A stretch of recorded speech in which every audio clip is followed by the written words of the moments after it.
இப்ப எதிர்கட்சி தலைவராக இருக்கக்கூடிய சட்டமன்ற எதிர்கட்சி தலைவராக இருக்கக்கூடிய ஒரு மேடையில பேசுறாங்க. என்ன பேசுறாங்க? நீங்க என்ன பண்ணிட்டீங்க? 2 வருஷம் தான் நீங்க கட்சி ஆரம்பிச்சு ஆகுது. வெறும் கவர்ச்சியை வைத்துக் கொண்டு நீங்க முதலமைச்சர் ஆயிட்டீங்க. நீங்க ஆட்சியை பிடிச்சிட்டீங்க. 2 வருஷம் தான் ஆகுது. 2 வருஷம் தான் ஆகுது. என்ன செஞ்சுட்டு நீங்க வந்தீங்க? என்ன சேவை செஞ்சீங்க? என்ன போராட்டம் பண்ணீங்க? சரி, திரும்பவும் கேட்கிறேன், அண்ணன் என்ன சுதந்திர போராட்ட தியாகியா?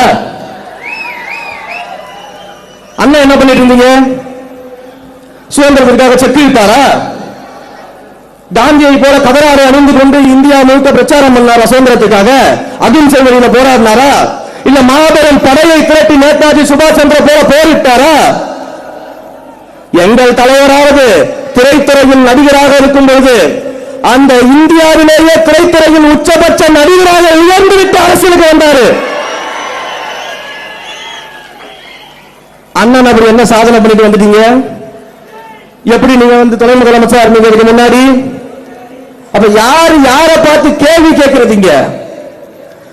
30 வருஷம், 1 வருஷம் 2 வருஷம் கிடையாது, 30 வருஷம் ரசிகர் மன்றமா, நற்பணி மன்றமாக, மக்கள் இயக்கமாக, மக்களோடு மக்களாக நின்று சேவை செய்து அந்த மக்களுக்காகவே வாழ்ந்து இன்றைக்கு முதலமைச்சராக இருந்திருக்கக்கூடிய மாண்புமிகு முதலமைச்சர்.